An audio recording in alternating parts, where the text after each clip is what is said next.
Do you like a sweetie? It's almost pathetic, like rain like that, ain't it? Which, like rain in the UK, it sounded like wind, turned out to be rain, then rains like for 5 minutes, scares you, and then just stops. Did it rain yesterday? How badly it was? Yeah. Oh my fucking god, mate! It was up my tomb. Hammered it down there. Fuck. Episode 27. It is, yeah. Wow, cool. Look at this for a presentation. Oh, lovely. I was going to say, I put on my notes about the Ryder Cup and I thought, I've done no due diligence here. I've done no like research on the players. I know the big boys, but I'm glad you've done a bit of research. Yeah, so, I have another nib. No, it's like a sweetie. Some Biscoff instead. No, I'm good. Yeah. I'm trying to be better now. One thing, that rain, it sort of to me has got that feeling and signifies that it's the end of summer golf. Yeah, it's done. When did you think for you it was the end of summer golf? Someone Possibly up on top of the hill. Nah, before that, someone said they see it on the news. It was the last hot day, and it genuinely hasn't been hot since. I think for me it was when I finished that round and went to the range. I think you said it as well, and you're like, "Oh, it's dark already." I think when I realised I could go to the range and film stuff in the dark prior to it being closed is when I sort of knew. Yeah, I think we might be done now. We said it as well, didn't we? It feels like every single year we just get less and less of a summer now as well. Or Well, last year we do didn't. less in the summer. Yeah, we didn't get a summer last year. Well, we said on the phone, didn't we? We said like, and shout out all our moron IRL friends. Like, I just feel like I didn't play enough golf this summer. Yeah. Like, wages with the boys and twilights and jumping in buggies and. Or are we just getting old? Are we busy? I don't know. Maybe a mixture. I think it is a mixture. Mixture of everything. I do love a twilight summer round though. With a bit of money like on. Jumping buggies. It gets like vicious with us lot and like quite toxic, and we just didn't have enough of that. But I think people's responsibilities, and obviously we're always busy. But yeah, it definitely feels to me like the end of summer, which is sad. It is sad. We've got a lot to unpack today though in episode 27. Obviously the European team has been announced after the American team's been announced. But this is the first podcast from both teams being announced. So we've got a little bit to look at who's playing for who, potential matchups. If you follow us on TikTok, you'd have seen that I had a bit of a dig at some of the apparel that got brought out, the official clothing and stuff. So I think we'll dive into that a little bit because some of it was. Have you looked at? Yeah, well, I saw your TikTok and I just think they normally have Ralph. Have they still got Ralph Lauren as the lead sponsor? Yeah. But like RLX can do some really nice stuff. So I don't know. They do it on purpose. All of the Nike, there's some Nike stuff on there was fucking well nice. Yeah, they always come through though, don't they? But yeah, we'll go into that. We've got, of course, our Golf Bidders Deal of the Week. We've got Tommy Fleetwood winning the Tour Championship. We've got a little bit of a discussion on the format of the Tour Championship because obviously it changed massively this year.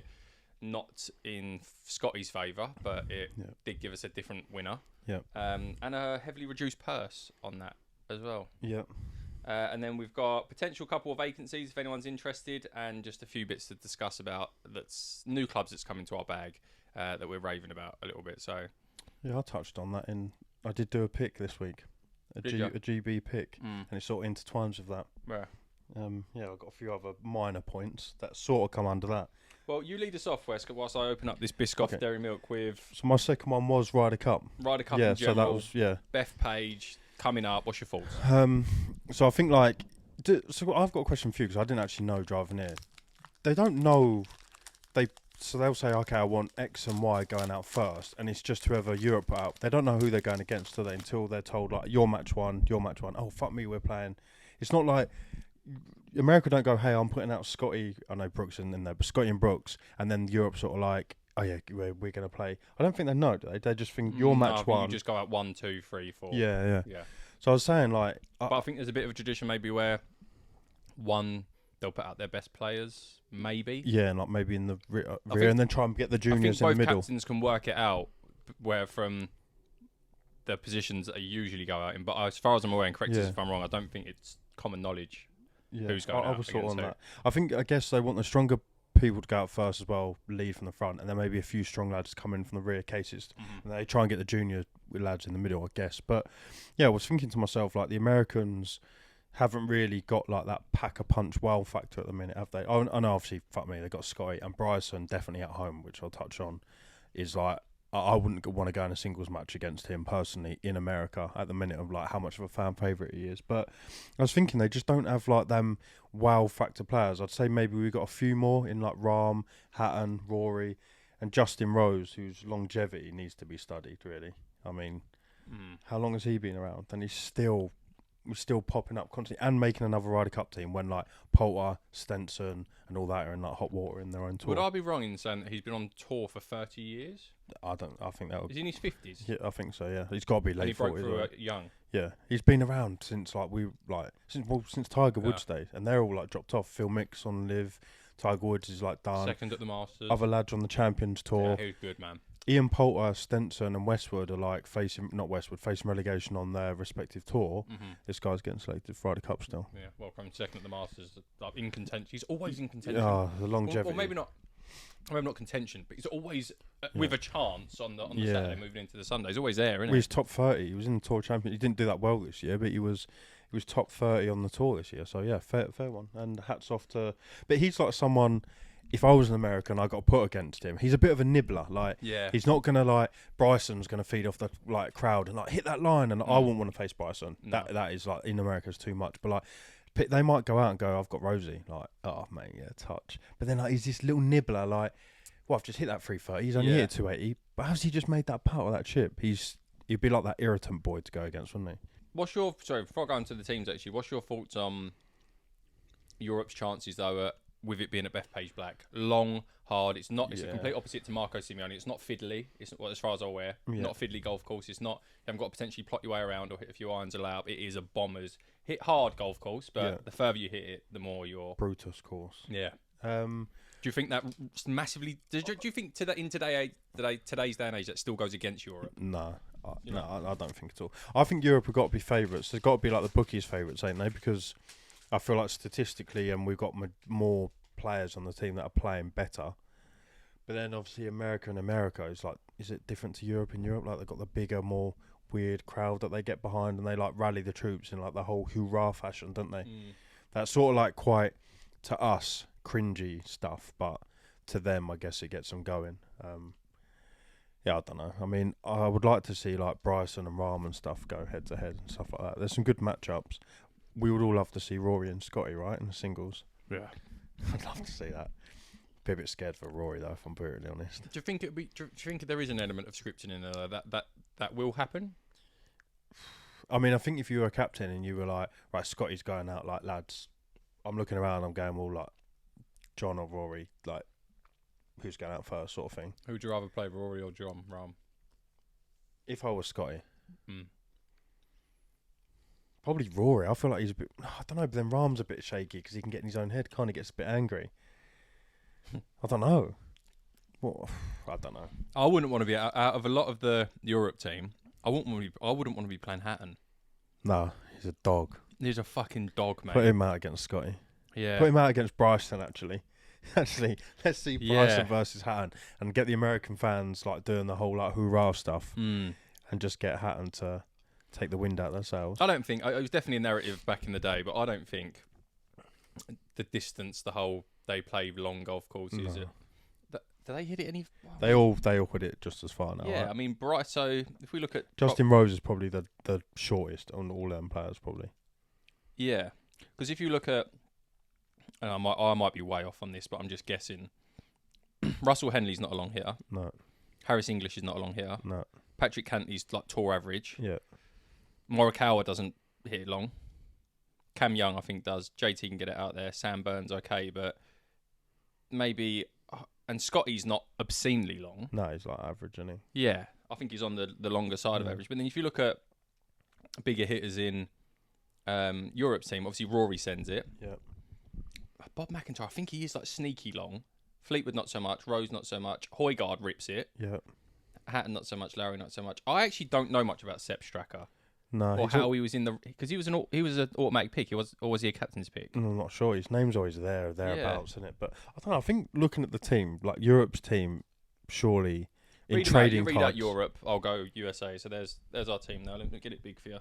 So you got it up. Yeah. So you got McIlroy, McIntyre, Fleetwood, Rose. Like that front four is solid, right? Yeah. And then we obviously go down to Højgaard, Hatton, Lowry, Straka, and Aberg. Like that's solid as well. That is good. And then even going even lower. You've got obviously Hovland, Fitzpatrick, and John Rapp. Look, that's a pretty star-studded team. That is a good team. Like if I said to most young golfers now or adults, right, name me name me 15 blokes on the tour. They probably those names there that I think maybe apart from like Straka, they would all name.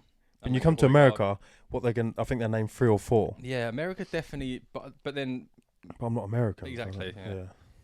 That's so true. But America's team, JJ Spawn, who's obviously massively hot at the minute, he's finding a very good strain of form. So hopefully he loses that by Bethpage. But he's been playing really occasion sucks out. Yeah.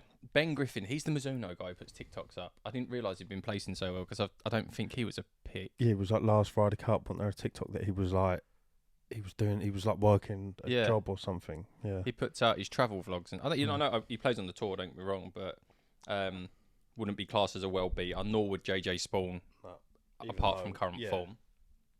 The main man, Scotty Scheffler, Xander Schauffele, Bryson DeChambeau, and then doesn't really, apart from, Cam Young's been playing well. JT's hit and miss. Apart from them, when I get into Russell Henley, Harris English, Patrick Cannony's just fucking annoying. You just don't want to go against him. He's just going to nick a point. Not because he's good, but it's like, oh mate, I'll be like this, Luke. Just try. I can't. Yeah. If you put Hatton out with Cannony probably wins. Yeah. And then Morikawa, great player, but again off the boil. Cam Young obviously won recently. JT starting to find a bit of form again. And Sam Burns, that ain't. Yeah, there was a question whether Sam Burns was going to make. He's like 16th. He was a captain's pick. That ain't killer. No, Europe's team killer. Yeah. I also see that Matt Wallace was crying after he finished an event because I think he needed to win that for automatic qualification. Yeah. If he won it, then you get he would have been in on the points. He was pretty upset. Yeah. And obviously Keegan Bradley, I think rightly so, didn't pick himself. Yeah. Now he's got a team that the whole they respect me sort of thing now. He technically should have been in, right? If he wasn't captain, he would have been in. So. How do you reckon?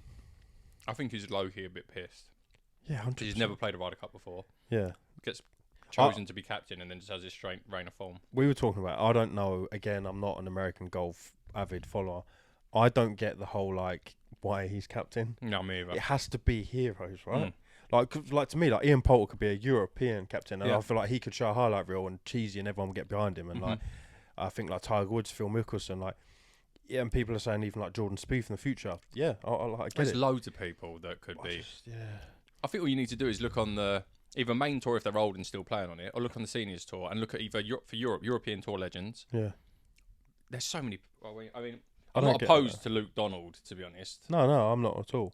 I don't get the Keegan Bradley personally, but yeah, the last little bit on the teams, they don't strike much fear into me as a European.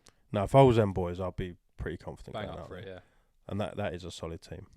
I'm really glad to see Aberg in there as well. Yeah, he's kind of just a smidge cold, isn't he? But he's still young and still new to the scene. His swing just reminds me of someone. I've seen better swings. Honestly, I've seen better swings than that. People say that's good, but I've seen better personally. So has Europe released their? Have we released our fits yet? I haven't seen it. No. I've only seen the America ones. No. Should have done more research. I think it's quite cool that we've got the Ryder Cup coming up, which is very exciting for us. Which then brings me on to a point of and I think it's been discussed before, so I've probably stolen it. But do you find it annoying or is it a good thing, how close all the majors are? Yeah. We did speak about it. Oh, we've done it. Yeah, not on this, I don't think, but we have spoken about it. Okay, it's cool how one starts and then we're like, oh, that was good, the Masters, give me more. And then X amount of weeks later, we're like, the next one and the next one and the next one. So that is exciting. So you've got a positive there, right? But the negative is they all happen and then I don't watch the PGA Tour other than that. So then I'm just like, wow, that's good. Where does it start off? You start as PGA? No, do we not start Masters straight off the rip? Oh, no, you are right, PGA. I think it goes PGA Masters, US Open. Yeah, you're correct. Yeah. Yeah. And then the PGA starts in April or May. Yeah, and then the Open finishes it all off in July. Yeah, July. Yeah, July. Fuck me, July. We're in September. I feel like I was only watching Scotty at I know. Port Rush. Was it Port Rush? So all of the majors are crammed into 2 and a bit months. Yeah, it's rapid fire. I understand the Open one because they want to do it in British summertime. Yeah, I do get that, but some of the American ones, you can definitely read your ground. Yeah, I don't. I think you'd have to move the PGA and the Open. I don't think you can move the Masters. No, you keep that because I know that Augusta can have bad weather, and it did after the Masters, didn't it? Flood. So you can fuck around with PGA and US. They can go wherever, and they can go Florida. It's hot in December. Yeah. I don't know. Maybe they do it this way to keep the seasons and give the players time off. And we're lucky this year. We got Ryder Cup, so we got A bit more sport. 4 or 5. I think it's 25th. I don't know, 3 or 4 days, whatever it is. To look forward to, and it is cool. We'll be having some form of get together with the GSGC boys. We'll go down a golf sim, get booked out, have some dinner, watch the golf together. We'd have already had our own Ryder Cup by then as well. Yeah. Right, lads, this is your last chance to follow in the footsteps of Tiger, Rory, DJ, Mickelson, Sergio Garcia, Poulter the Postman, and come and play Celtic Manor on Ryder Cup week. The 22nd and 23rd of September, we are holding our Club Championship / Ryder Cup event, and we have 4 pairs spaces left available. So if you think you and your boy can come and beat a stacked 110-man field, it's a one-night stay, 2 rounds of golf. We've got thousands of pounds worth of prizes to be won. We've got holidays, golf clubs, rounds of golf at Wentworth, and more. There is still some spaces available. So send us a message on Instagram or email us, which is in the description of this podcast, and you can get yourself entered as a last-minuter onto our event. Hope to see you there. Send us a message if you're interested in coming. Let's get back to the podcast. Intense. I'm very looking forward to that. We've got double Ryder Cup this year. Yes, we have. How fucking cool is that? Our own, and then we all come back and we're like, that was great. I'm on a high. Now I get to watch Now I get to watch the actual golf. More Ryder Cup. Yeah, so I put on TikTok. I was just having a little muse on there at the outfits because I do like seeing. I like that it's team uniform. I do. Yeah.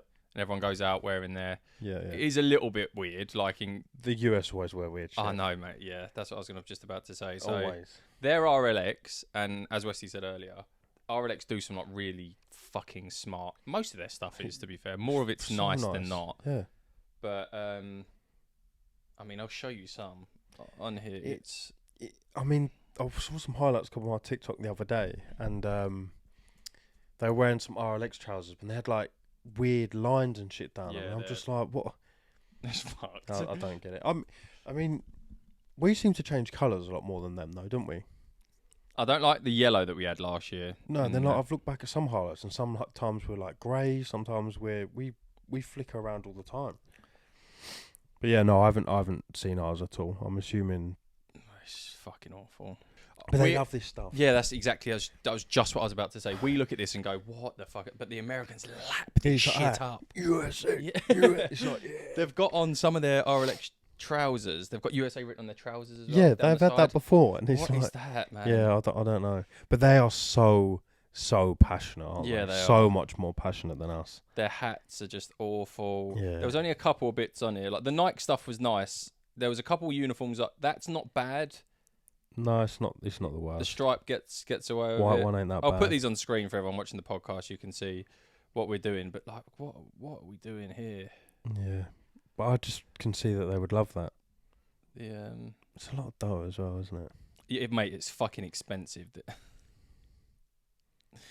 American Eagle Yeah, but Ryder like, Cup. People like, I mean, what's that? $600 I can see. $600. The Ralph Lauren 2025 Ryder Cup map jacket in refined navy.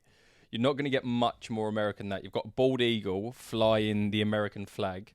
Biker jacket. Biker jacket with Ryder Cup 2025 and then USA written on it again, if you didn't know. Team uniform. But the difference is between Americans and us, right? If somebody buys that, they don't then just go and wear it to go and watch them at Bethpage. No. They then, like, for the next following months when they go into the diners for dinner, it's just like, Yeah. going out for dinner now, babe? Grab my jacket. Like, that to them is, like, if you're a European fan and you buy anything blue and yellow, and you're flying out there, or maybe you might have a society or something, you might put on this Ryder Cup polo. Yeah. You then are not going out to Frankie and Benny's or to Nando's and putting on your... Is Frankie and Benny still going? I don't know. I think I was going like the diner sort of. Yeah. You're not putting on your EU like drip, are you? No. They're just different. Like they're just different to us. They're very, very patriotic, and they have to. This ain't slander either. This is just. I think it's most UK or Europeans would share the same sentiments. They just have to get that USA badge Yeah. and the 3 letters USA into anything. It's worse than Stone Island, isn't it? Yeah. Yeah. Because as soon as it has the flag or their country name on there, they know that the Americans have to buy it. Yeah. Because you're like unpatriotic if you're not buying it. Get it on there, and that means everything. And then you can chant USA. Yeah. Well, when Bryson comes out, like you can be like proper rednecky. Whereas I'm pretty sure when Europe's come out, it won't have Europe written on it. No, it'll have a few stars. It'll have the stars maybe, and that's it. And no one will buy it. No, unless the people that go there. Yeah. No one will buy a fucking thing. So predictions then, West. We'll win. It won't be like we won't run away with it just because it's in America, isn't it? And like some lads may get in their own head, but look, form-wise, looking at the boys there, I'd say in form, like Fleetwood, Rose, obviously Bob and Rory. I'd say we got more informed people, and we should probably. How many points roughly do we win by? Was it? We won. It wasn't that much in Italy, was it? I know obviously Fleetwood had to hit like bomb a nice shot on that long par 4, and then Ricky sort of flopped it, fucked up a little bit. Didn't and then, it get close, and then we did have a then, bit like, of a lead Paul, at the end? and then like, a few of them just come in towards the end. It's always a couple of. I mean, it would be I think 2 or 3 points, which is like quite a lot in the grand scheme of things when you send out all the singles. I think we do them by 5. Really, points, that is a landslide in Yeah. like Ryder Cup terms. Yeah. Scotty, but then it's in a match play format. It's not a 4-day tournament, so he's beatable on the match play side of it. Yeah. There's another format where it's alternate shot, so it's not just his ball. So he's great golfing format. That Yeah. foursomes. We love that. We're real advocates for that. At the Golf Supply. We've always loved that. We've always said foursomes should be in the Ryder Cup. Yeah. It should be in more YouTube videos. Yeah. And it should be how we decide. Like foursomes is a good. Yeah. Yeah. Good and format. it's so enjoyable to watch. It's enjoyable to play, watch. Yeah. Scotty can rely on one of them big boys. I just think apart from the singles, the Ryder Cup's not. That's why Ian Poulter's always done so well. Yeah. You don't have to play 4 perfect rounds of golf. So although he is honestly the superhero of the tour, let's not get us wrong. Like what he's doing is Tiger-esque in some manners. It's not the same at the Ryder Cup. You're completely correct in that. Yeah. It's the 4-day stroke play is completely different than 18 holes. Yeah, it's gone. If I'm going out, I'm not going like, oh wow, Scotty's good. I'm going like, I'll just attack him. Bryson's dangerous because he has the ability to knock it 400 because he can go for shots, and if they come off, and he'll ride on the crowd a bit. And, Or I'd say Bryson's more dangerous than Scotty in that. But yeah, I just look through that team and I don't really see like loads of points coming USA's way. Hopefully I'm not wrong. But they're all tour professionals. Yeah, that is true. And yeah, the same way as Scotty can be beaten, so can any of them big boys, I guess. But yeah, you touched on this might actually be out, by the way, before we actually embark on our journey down to Wales. We're going down to Celtic Manor. We've mentioned it a few times, so we won't bore anyone. But yeah, we're doing like a 2-day event down there. Pairs, combined Stableford, loads of quality prizes. Our first overnight golfy event / day is our club championship. We've got Golf Supply Golf Club, our member site, and it's our championship. Most golf courses, local courses, had their club championships. We are yet to have ours. And we're having it at Ryder Cup venue, which was actually only there 15 years ago.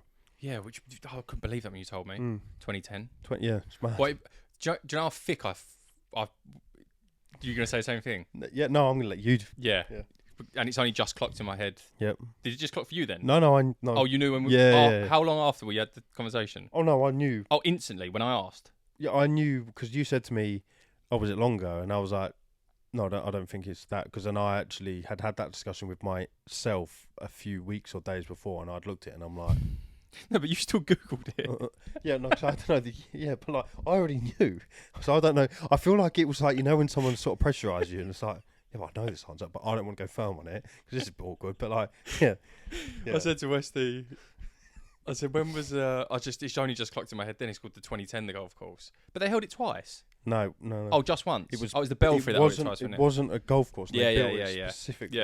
Yeah, and I asked when it was. Yeah. I just said the 2010 out loud, and clearly it was in fucking 2010. So we're playing the 2010 on Monday the 22nd, which is going to be 3 days before this year's Ryder Cup, which is cool as fuck. I think it's quite cool. I would like to assume that nobody should shoot a handicap or better 2 days in a row. I would like to assume. Maybe there's 100. I think there's 110 total. 2010 would be hard though to. It would. What tees are we going to put them off? Yeah, I mean, we got to discuss this afternoon exactly who we're having, what we're having, and the ins and outs, and then I suppose we need to look at tee boxes. Yeah, yardages, because off the backs it'll be fucking well long. Oh yeah, people hate us. It's funny, leading on, this actually isn't part of the podcast topics I wrote down, but a few weeks back, in our golf club, Swinny, I know you'll be watching this. All the boys know Swinny is like one of the godfathers, founding fathers of the golf club. It was actually a fucking really good laugh. So I went and played with another member, Dave the Rave, just for a knock around Five Lakes, like local round here. And Dave the Rave's a bit of a bandit off his handicap. Can be, yeah. Yeah, it can turn up. And he beat me around Five Lakes. And then the golf club is just... Really, if you join Golf Supply Golf Club, it's just you get to throw pelters at me and Westy day in, day out for however long you want to. Yeah. So I was catching loads of fucking heat in the golf course because Dave the Rave had beat me, and rightly so. I actually saw him a ball marker. I'll bring that to Club Champs for you. I've got it in there. And then one of the godfathers, the founding fathers, Swin, started throwing some shade at me, saying that very confidently as well, and everyone in the golf club was backing him. Yeah. And you done me a little bit. You did and you didn't. I tried to warn you. Maybe I could have been more pushy, but I still was on your side of the event. Yeah. So that's why I wasn't too pushy. Yeah. But we, Ingerborn Links, you've seen Westy play over there loads of times, me play. We've done loads of videos over there. It's actually a bit of a championship golf course off of the back tees. 7,100 yards. If you've played Ingerborn, if you're a Essex listener or around this area, if you've played it, it's always fucking windy. It's an inland links, and that is the big defence of that golf course. There's tight in places, there's gorse, you can lose balls easily over there. But when the wind picks up, it's fucking hard. But off the back tees, it's 7,100 yards or 7,067 yards, something like that. Yeah. So it's long. And Swinny Boy was giving me a little bit of shit in the golf club saying that he would beat me.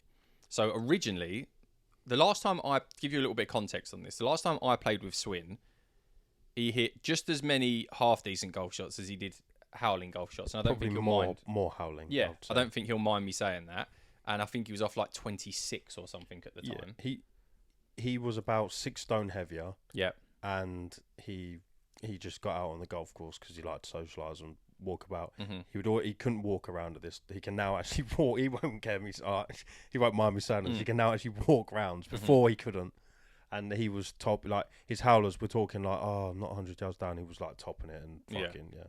So he's got his handicap cut down to 22, I believe now. And I was like, well, put your fucking money where your mouth is, Swin. Swin really wants the PXG secret weapon mini driver because it's a fucking weapon.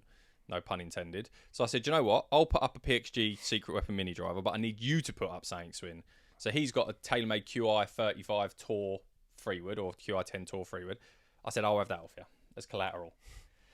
It then snowballs like everything does in the golf club, and people start putting on bets. All of Swin's little fucking cheerleaders, Garbs, Carl, fucking Scott, whoever it was, loads of people in there, start saying, I'll put a tenner on Swin to beat you, I'll put this. So I then said, being very confident, well, anyone who wants to put a bet in the golf club, I'll match it to back myself. Westy then come in and started backing me on some bets as well. And somehow this snowballed into, there was about 600 quid on this match. There was a lot on it, yeah. In about 40 minutes of this going into the chat. We were going to do stroke play off of the back tees at Ingerborn, and it was a relatively windy day. It wasn't crazy, but there was a bit of wind up there.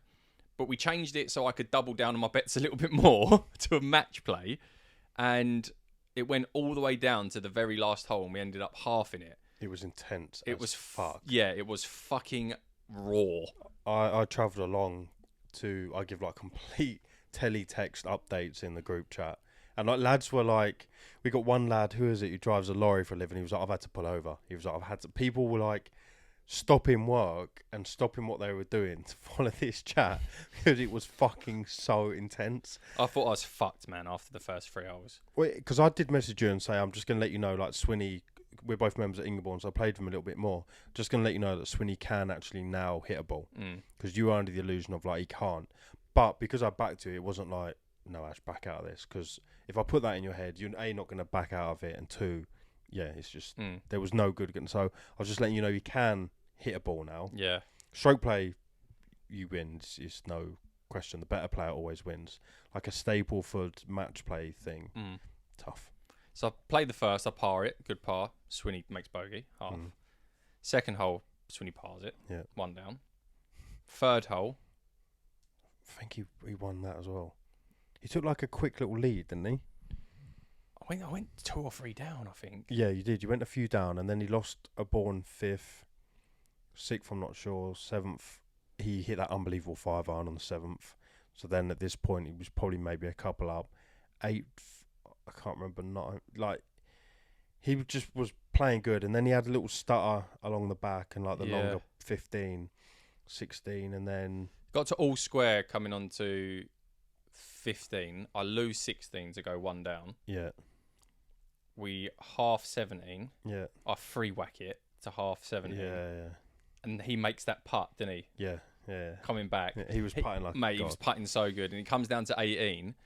And thankfully, I hit it to about 10 foot for eagle in 2 and managed to half it down 18. So I didn't absolutely lose my whole arsehole and a fucking PXG driver. Yeah. But it got me on to the topic. And I would like to know your comments and thoughts on this in the comment section, whether you listen to this on Spotify or on YouTube.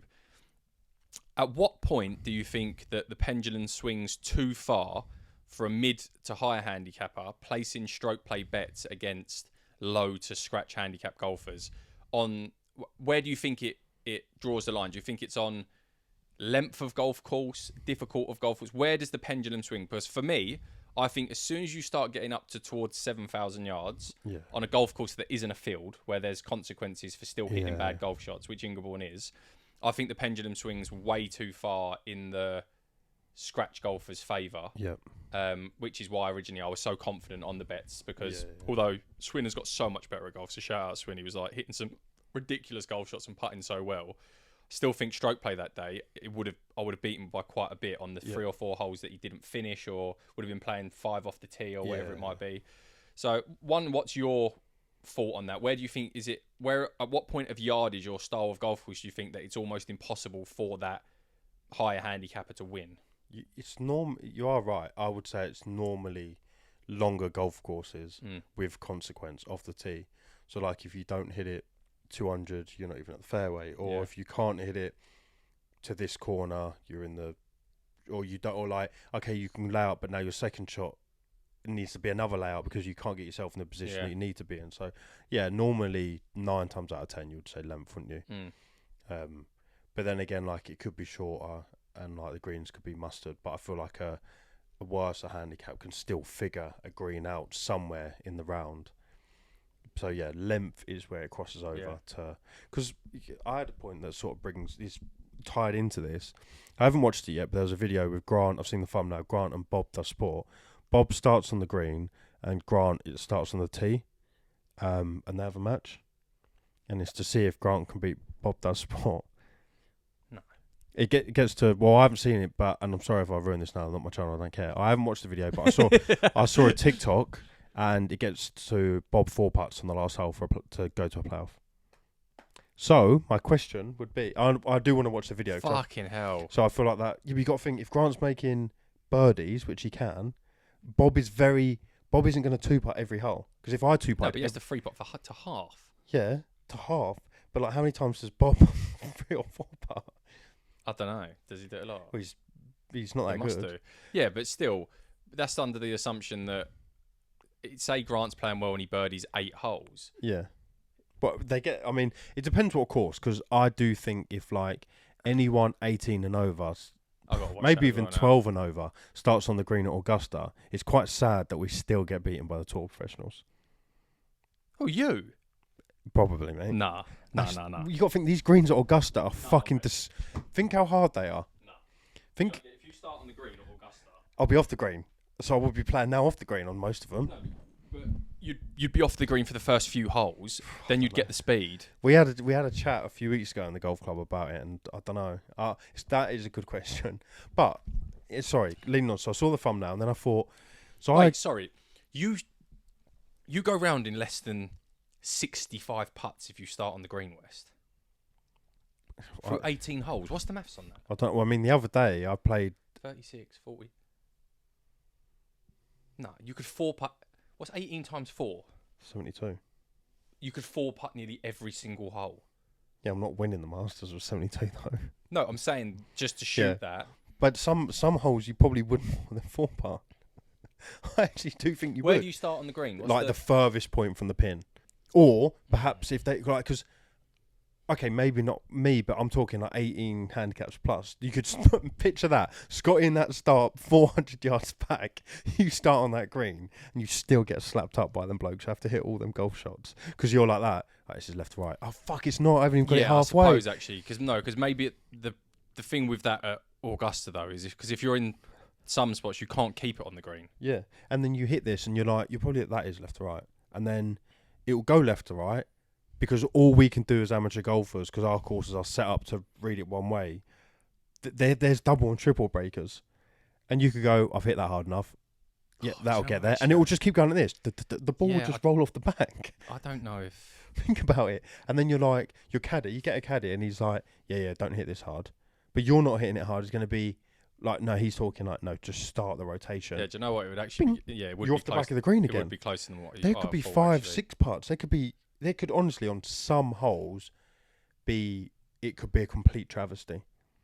You're not going to 2-putt much, and I think 3-putt will be that will be. Yeah, I mean, if you and they're making 3 strokes. But if they put you in a spot where I think you would, and a mid-handicap golfer would still go round in 65 putts or less if they put you on positions where you could keep it on the green with that putt. They can't put you if it's a front left pin. They can't put you back right and there's a big slope there, and you're just going to putt it off the green regardless. Yeah, because then that's not fair. Because the pro would never hit it into that spot. But if they put you onto places where you could keep the putt on the green, then I don't think you would. Tough though, right? Yeah, that puts how good they are at golf. He's starting back there. He's got to hit a drive and an iron or a wedge, and then he'll come on and make a putt or 2-putt. You might still be fucking around on the green. But do you think you would shoot lower if you could be off the green with just a chip? No. Huh. But you'd rather be putting. I'd rather just start on the green. Psychologically, just start on the green, and I'll deal with it. No, I don't think. Not with a wedge in my hand. So you could chip it into an area that's going to be easier to putt. putt. I could also shank it fatty. There's a lot that could go wrong. I could also aim for that spot and not hit that spot. I mean, I try and hit greens a lot and miss greens. So like, I'm on my wedges at the minute. Do you see what I mean? So it's just food for thought. But I did see that thumbnail, and I do want to watch that video. Yeah, I need to see that now. And then it got me thinking. So I could never beat you off scratch match play. So then, say we played the same course over and over again. No, you could beat me off scratch match play. Okay, but like the odds are against me. Yeah. Like 9.7 rounds out of 10, I'm losing. But like, let's just use Ingeborg because we played it a lot. What yardage do you think I would have to start every hole ahead of you? We're off scratch. I get no shots. You're going to start each hole from the blacks. I don't think I beat you off scratch, even if I start on the yellows at Ingeborg. So at what point out from the green so Bob has had to start on the green to play Grant, right? Well, you personally, you would just be, if you could start the golf course where the trouble off the tee is out of play, yes, or even what we're saying, 200 yards to the hole. I just think if you started the point out where you could go 7-iron then a wedge, like where you could hit 7-iron off of every tee. And even if you still had 100 yards left in, whatever that yardage is, it just got me thinking the other day. Like, the only time you're very, very, very rarely whenever we play together, or even if you looked at both our rounds on camera, more so when we've played together, you'll very rarely give me a hole once the ball's in play. Yeah, you might do the odd bad chip or. Yeah. It's never really putting never kills you against me. You never really have a really bad putting day and it costs you a match. You'll lose all of your Stapleford points when I play with you, or if we've ever done a match play or we've done a game against each other. You'll always lose all of your shots off the tee. So at whatever point you could just hit 7-iron, because if you played off whites or yellows, you was hitting 7-iron and I was playing off blacks with driver, you'd still lose because I'm going to be so much further down the hole than you. But whatever point, you would beat me, I think 7-8 times out of 10 if you could just hit 7-iron off every tee and just have a wedge in your hand. I wonder if one day if we had a 9-hole series, it was like a spacer video and people like to see match play. Episode 1, we'll play off the same tees, straight scratch. So I could potentially get 5 and 4, 6, but like doesn't matter how bad I'm playing on the day or how good you're playing. We go off the same tee, scratch, and we see what that score was. Then I'll go forward a tee box, as in like. If you get to the course and it's 10 yards, I'll go forward 2 tee boxes. But aim of the game is I'll try and go forward 30 or 40 yards. Is the aim of the game there. So maybe just straight to reds. And we'll go straight off scratch. Then we'll see what that score is. If that's not any good, then I'll start at the beginning of the fairway, which is, again, normally another 50 yards, isn't it? You normally got that little bit of tee box, a little bit of rough. Yeah. And we'll just see at what point. I wouldn't say it with how my game and your game is. I wouldn't say I'm 11 strokes better than you, though. But it'd be interesting. Food for thought. I've been a little bit better off tee lately. Played in a competition Sunday in a Stapleford competition. I was wanging driver. Really? Driver. Really? Yeah, I don't need to go back. Did Jake, you win it? Jake, I don't need to. No, I can make out 33 or something. But Jake, Where? 8th. Yeah, Jake, I don't need to come back to PXG. Fixed it. It's all good. Really? No, basically the driver's How many points did you get? I only had 33. And you hit driver well. Oh, really well. I've just been putting really bad lately. Oh, well. The other day. So that bit in the podcast when I just said you never really. So the other day I shot 84. And I At had Ingeborg. 38 putts. 38. Two putts and two free putts. Oh God, it was bad. Yeah, that is a lot. But yeah, no, I just felt lately I've been playing really bad on YouTube, but then I felt off camera I've been playing good, and I felt like my swing was in like a really good place. I was like hitting really good shots at the minute, so I hadn't had the driver in the bag, so I was like, I feel like I'm swinging really good. I feel really confident in my golf swing at the minute, so I was like, let's just bring it out, and I hit it, and I was like, that just proves my golf swing is in a good way, and I was like sending it. Launch. Different flight, which is obviously shaft and head weight and stuff, like fucking forward, like as in like the wind, you could have 30-mile-an-hour wind off the left, it wasn't going to touch it, like it wasn't high, but which I mean you could probably sacrifice a bit of length, but then I feel like if you hit the fairway, that fucker just and like I didn't know like the 13th hole Ingeborg, I drove the green, I didn't know it was drivable. The one where you go up the ramp, you walk up the ramp, it's the narrow tee shot. Me and Ash have been talking about this, and Ash is similar, just got like, I'm getting in my own head, I feel like I've got camera yips. I've definitely got camera yips. Yeah. Because I'm doing traces now on videos, and I actually dread starting to draw the traces on the video, because then I dread the video going out. I just hate how I've played in some videos. And then I've had 2 rounds off camera, and I'm like, mate, what are you doing on camera? You're actually decent at golf at the minute. I actually am feeling really good at the minute. I don't think it's, well, I don't think it's you either. I don't think it's necessarily the camera. I can only speak for myself. I don't give a fuck that the camera's on me. No, yeah. I don't. But it definitely affects your thought process. We've said this so many times, and what you're actually doing over the golf ball. Because I'm the same as you. My rounds, I played quite a bit within the golf club and other bits leading up to our most recent filming that we done. And I'd Chigwell, weirdly, that I shot 2 shots worse off than we did in the scramble. When I shot 1 over on my own, shot good round there, which was decent. Yeah. I played with Swinney off the backs and shot 2 over. Yeah, and I didn't feel like you played electric. Drove it well. It's very good rounding a ball. But yeah, off the backs, it was windy. I was happy with that. Yeah. Then I played again over at 5 lakes or something and shot a couple over. So I was playing like decent enough golf. Weren't really any like outright terribleness that I could think of. And then go onto camera and I'm dumping chips 5 yards in front of me. My chipping...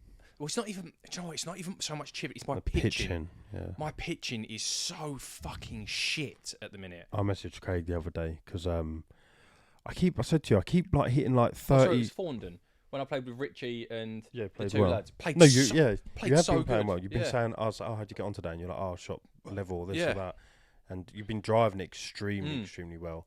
But maybe you're right. It's not like. Yeah, the camera now is just part of a round. It's just more. I think we fuck around a bit too much as well. Yeah, I think it. But I can't help it. I can't help fuck around. It's because also, listen, if I'm asking, or we're asking people to sit there and watch for an hour and a half, I'm not of a standard, and like you're a lot better than me at golf and very good at golf. But even so, which says a lot about YouTube golf and some of the people out there, we are not good enough to just going to play golf. No. Like. I'll stay in my league. Leave that to the Brian Bros. Leave that to the others that can just zip up, put a bit of music on, tell you what they're going to hit, and funny enough, hit it, and then walk down. Like, we have to try and be a little bit more entertaining and obviously try and play the best golf we can. But us and other channels in the UK, there's other characteristics we have to play into. But I think it comes into, like, I don't like playing, I say to you off camera, I don't like playing buggy golf off camera. I play too quick. It's like, you're at your ball now, get your club, what are you going to hit? Whereas like, if I'm walking, I talk to you down the fairway, and then we naturally just fork off and just split.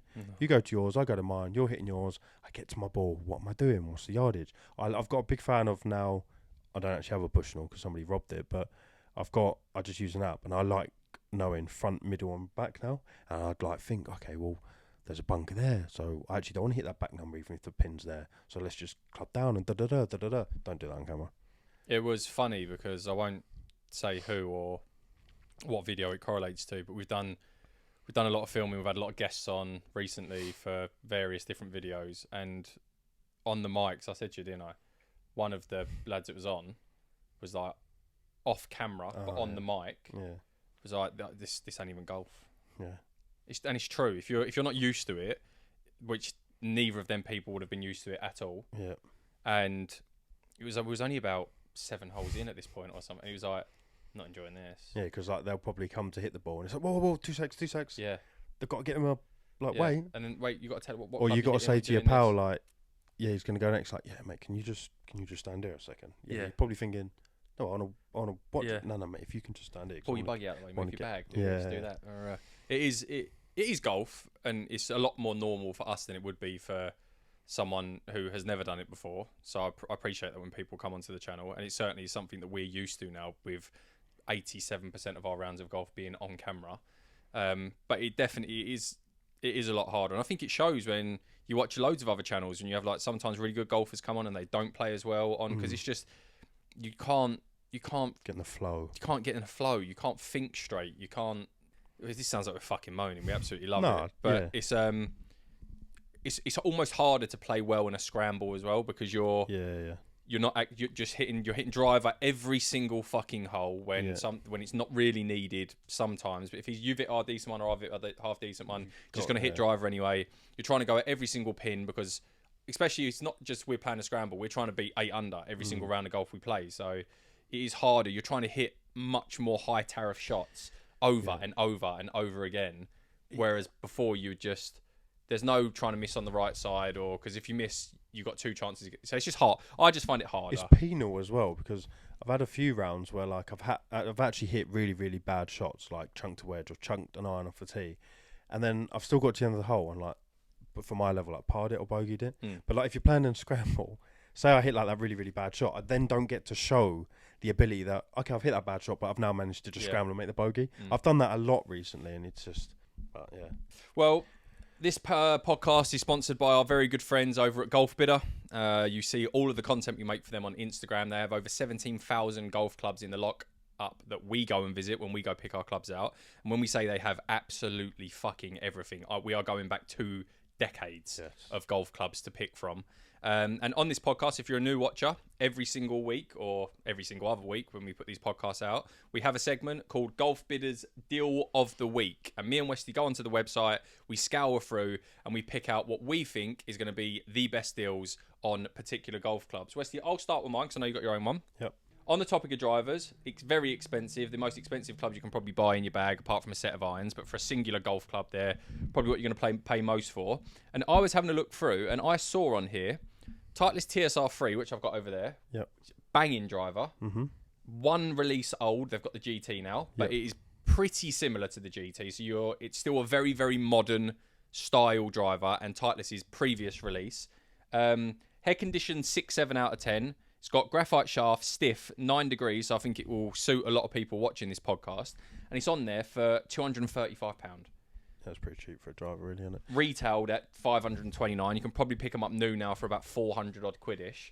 Yeah. But I thought for TSR, even though that's a 6-7 out of 10 condition, because it's an all black head, you don't get any like real bad. They're a bit stingy on their value, by the way, golf. They do themselves out because a 7 out of 10 to them, like you don't get. It won't be battered. It won't be battered. But that was my pick. TSR3.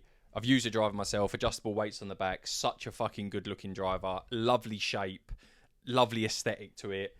And I think for 235 quid, when I was looking through that, I think bang for buck, that is probably one of the best that you're going to get on there in the condition that it's on. So if you're in the market for a new driver, stiff shaft, I would have a look at that. And then before Westy goes on to his pick, I don't know whether you see it on their Instagram, and I think this is fucking mega, is they actually now offer 60-day trial. Oh, fuck me, that is good. Yeah.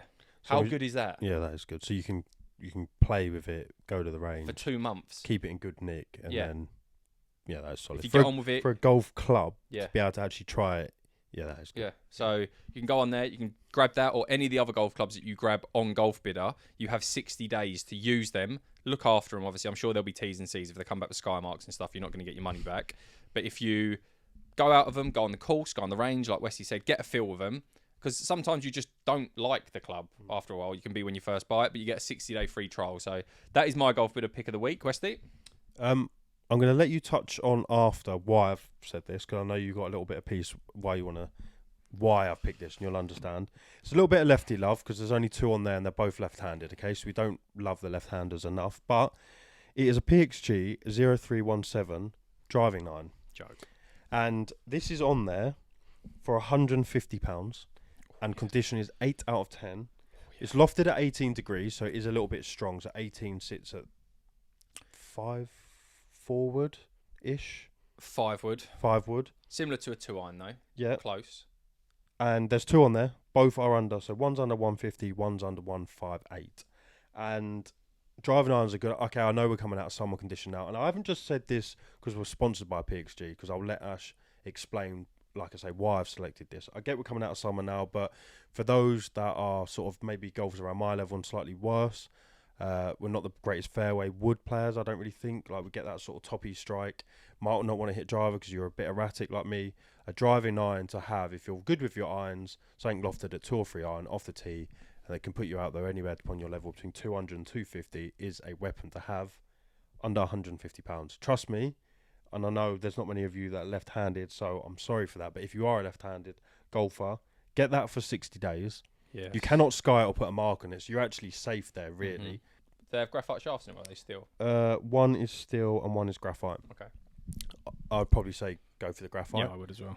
What flex are? Does it say what flex? Both is? stiff. Stiff. Yeah. One regular, one stiff. So yeah, and I will let Ash explain why I selected that. So again, forget the whole sponsorship PXG stuff. Me and Westy are, well, you'll see from reviews, we've done the putter reviews. I didn't lean massively heavy into PXG in either of them. So we'll always give you our honest opinions, and we like to try and share, because we get the opportunity to hit a lot of golf clubs and stuff. We want to let you know the little golden gooses that we come across. That PXG driving iron, many of you might have hit the Titleist U505 or the TaylorMade PUDI or any of them popular driving irons that have been out on the market, and they've had loads of iterations of them. They feel hollow-headed. They feel a little bit more tingy off of the face. They feel a lot less like an iron than what that does to start off with. I think that's lovely because it just feels like you're hitting an extension of your whatever irons you've got in your bag. I think the size of it is absolutely perfect. It's not a brick like the U505. It don't look like a hybrid. It still looks like an iron. But the ease of use and the forgiveness of, and I'm talking forgiveness as in, if you fat it, if you fin it, if you toe it, if you heel it, if you do anything to that, you're in play and you're still down there at over, well, for how far we hit it, obviously it'll be comparable to how far you hit it at home. We're still down there 220 yards in the fairway off of any bad hit, which hasn't been many. We've both been ripping the shit out of it since we got fitted for it. But I can categorically, hand on heart, swear to the life of me, say it is by far the best driving iron I have ever been lucky enough to use. Like the rocket fucking fuck off flight that you get on a driving iron, like one of these big chunky ones, but it doesn't feel like you've just hit a wood, or I just feel like with other driving irons, it don't feel like a wood and it don't feel like an iron. It's very much their own feeling when you... It's a go-to. I won't take it out in the winter. Nah. I know, like, traditionally you might say, we'll bring it out and get something that you goes still high, hit it high. lands, but like that club will not. I truly think that bag, and no matter what ever happens with us in our life, and touch wood, we stay with PXG and continue that relationship forever and ever and ever, because I love the team. But even if that relationship wasn't there, Stays in the bag. I cannot see. That might be like the little thing that's there with a few chips out of it. Stenson's and a few, like, old firewood. Yeah, I don't know. Like, I'm going to keep it on driving iron, and I feel this is a slightly comical section. Come on. And I'm going to say this sentence so it can be clippable for TikTok, Yeah, right? clip this shit. Right? Is Marco Penge a fraud?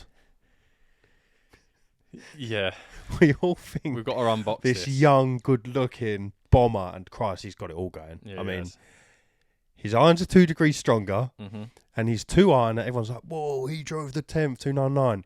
It's set to 15 degrees. Yeah. Can Scotty and all these other players hit their 3 wood onto the green on the 10th? Yes. So why would he not be able to hit this iron, which is set up at 15 degrees. So if it was set up at 21 degrees, I'll be going, you are Animal. a heartthrob. You fucking animal. And hats off to him because he is doing unbelievable things. Yeah. And I think he should have got a shout for the Ryder Cup this year. yeah, it's just like in form, and like he's so young and like in form that he's going to go there with like either crumble or just guard. I don't really give a shit. Just give me Scotty. And The I'll Max go out and Dowman just play. of golf. Yeah. Does that reference mean anything to you? No. Max Dowman of golf. Oh, yeah. yeah. No, come on. Yeah, I know, like the Max Dowman. Yeah, who's Max Dowman? He's the Come on, West. What football team do you support?